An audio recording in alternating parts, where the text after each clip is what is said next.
Unidad para la atención y reparación integral a las víctimas.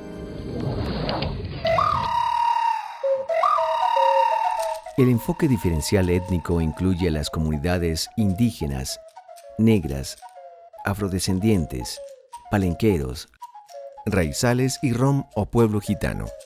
El 12% de las víctimas del conflicto armado interno pertenece a grupos étnicos. Los grupos étnicos son víctimas además por las afectaciones a sus territorios, por los daños a sus comunidades y los agravios a sus culturas y creencias. ¿Existe subregistro en la caracterización de esta población? El conflicto armado produjo efectos desproporcionados sobre los grupos étnicos. Pueblos indígenas, comunidades afrodescendientes, en muchos casos fueron casi conducidas al exterminio y desalojadas en la casi totalidad de sus territorios. Por esta razón, la Corte emitió los autos 004 y 005 de 2009, en donde señaló la gravedad no solo de estos hechos, sino del subregistro o la falta de identificación de las víctimas pertenecientes a estos grupos étnicos. En este momento la unidad, a través de los nuevos formatos para la declaración, tanto individual como colectiva, espera iniciar la superación de este subregistro. ¿Cómo se definen las comunidades indígenas, negras, afrodescendientes, raizales, palenqueras y rom? Los pueblos y comunidades indígenas se extienden por todo el territorio nacional en resguardos, parcialidades y territorios étnicos reconocidos por el Estado colombiano. El número exacto de pueblos indígenas es desconocido, pero se estima que oscila entre 68 y 72, dada la diversidad en sus características culturales y dialectales. Los rom, conocidos como gitanos y gitanas asentados en diferentes lugares del país, quienes conservan el idioma romanés o romaní.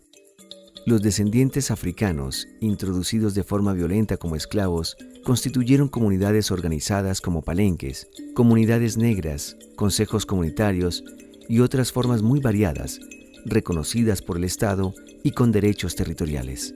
Los raizales del archipiélago de San Andrés y Providencia. Los miembros de grupos étnicos se reconocen como tales. Ese es su derecho. No se pueden solicitar certificados de entidades públicas o autoridades étnicas para ese reconocimiento.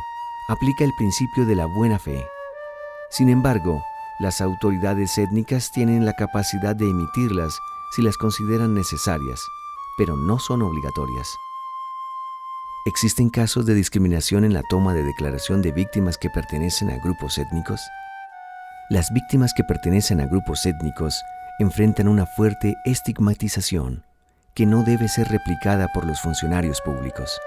Los personeros deben garantizar una declaración respetuosa y digna, entendiendo que los grupos étnicos tienen otras cosmovisiones y connotaciones del lenguaje. Orientar para que ellos puedan dar a conocer los daños, afectaciones territoriales y los factores subyacentes y vinculados al conflicto armado que hoy están causando estas violaciones de derechos.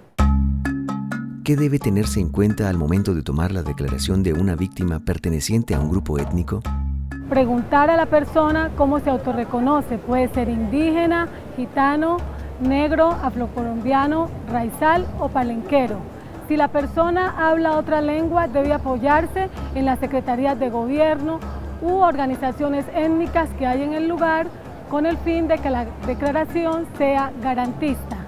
Hablar en términos claros y precisos.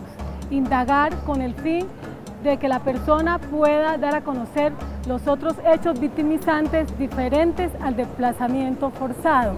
En este sentido, el Ministerio Público es el orientador para hacer que la declaración sea precisa y concisa con el fin de que la persona pueda dar a conocer todos los hechos que violaron sus derechos.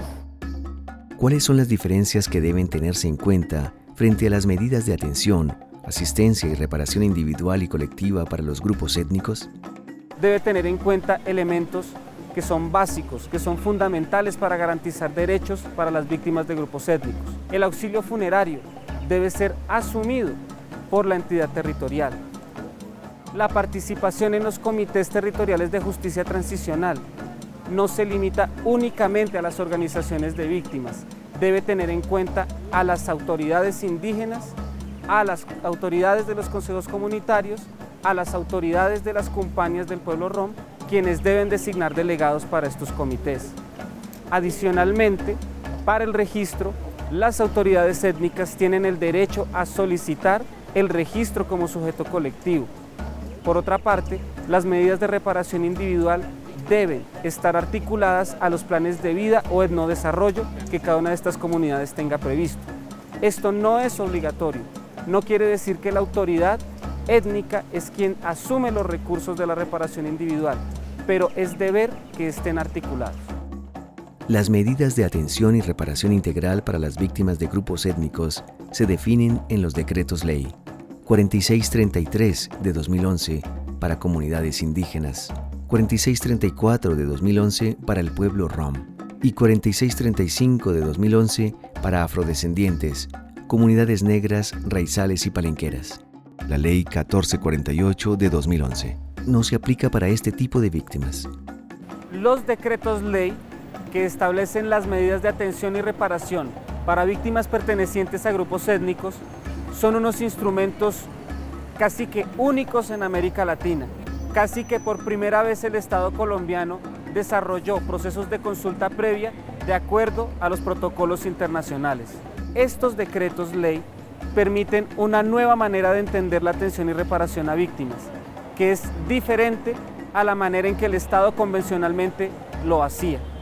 Por eso es importante entender que, si bien pueden existir dificultades, estos instrumentos son la herramienta esencial para la garantía de los derechos territoriales, colectivos y de atención y reparación a las víctimas que pertenecen a los grupos étnicos. Unidad para la atención y reparación integral a las víctimas. Prosperidad para todos.